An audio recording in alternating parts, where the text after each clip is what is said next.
சரக்கு முனையம் டெண்டர் விட்டு பார்த்தேன், திருப்பி விட்டா 2-3 தடவை விட்டேன். இது இந்த மார்க்கெட்டு நான் 3 மாசத்துல முடியும். மார்க்கெட் முடிஞ்சா 2 சைமல்டேனியஸா வேலைக்கு வந்து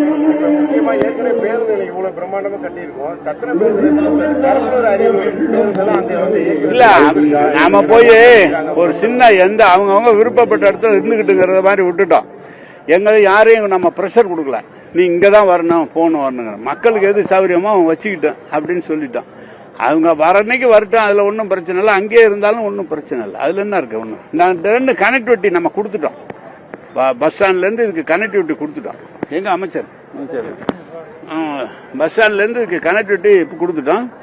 பைபாஸ் ரைடரா போடுறோம். இப்ப புதுக்கோட்டைக்கு தஞ்சாவூருக்கும் பைப் நேரடியா 1 to 1 போறது மாதிரி எல்லாம் போடுறோம். அதனால ஒன்னும் பிரச்சனை இல்லை. அவன் என்ன சொல்றாங்க? இல்லங்க, நான் சொல்றேங்க, ஆர்டிஓ 268 ஆட்டோ பர்ஃபெக்டா இருக்குன்னு ஆர்டிஓ லிஸ்ட் கொடுத்தாரு. அந்த 268 ஆட்டோவும் அங்க நிறுத்துறதுக்கு இடம் கொடுத்தாச்சு. ஆனா அவங்க எல்லாரும் நிறுத்தணும்னு சொல்றாங்க.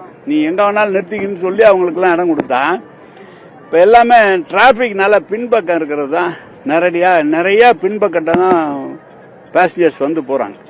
அது அவங்களுக்கு பின்பக்கம் தான் நிறைய வாய்ப்பு கிடைக்குது, ஆட்டோ கிடைக்குது. முன்பக்கம் இருக்கிறவங்களுக்கு கிடைக்கல. அதனால எங்களுக்கு பாதி கூட கலெக்டரை விட்டு மீட்டிங் பேச சொல்லியிருக்கேன்.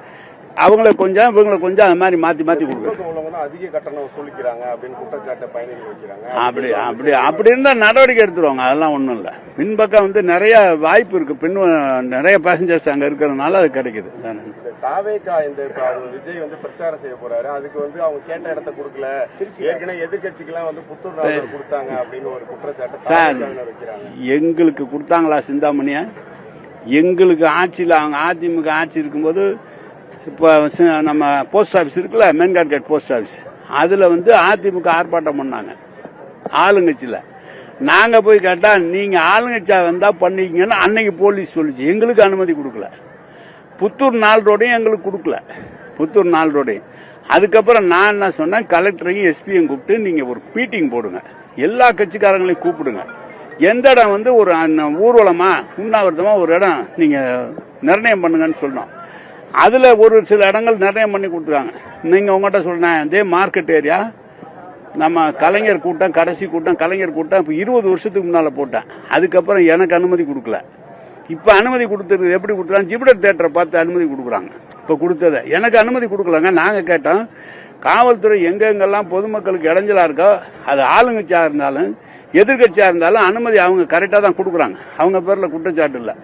நமக்கு கிடைக்கலன்னா நம்ம திட்டுறோம், கிடைச்சா சரின்னு சொல்றோம். இதான் விஷயம். அது எங்களுக்கு ஏன் அவங்கள போய் இடைஞ்சல் பண்ணி நாங்க என்ன பண்ண போறோம்? ஏங்க, சிந்தாமணி அண்ணா சிலைக்கும் மார்க்கெட்டுக்கும் மரக்கடைக்கும் எவ்வளவு தூரம்? கரெக்டா 2 கிலோமீட்டர்.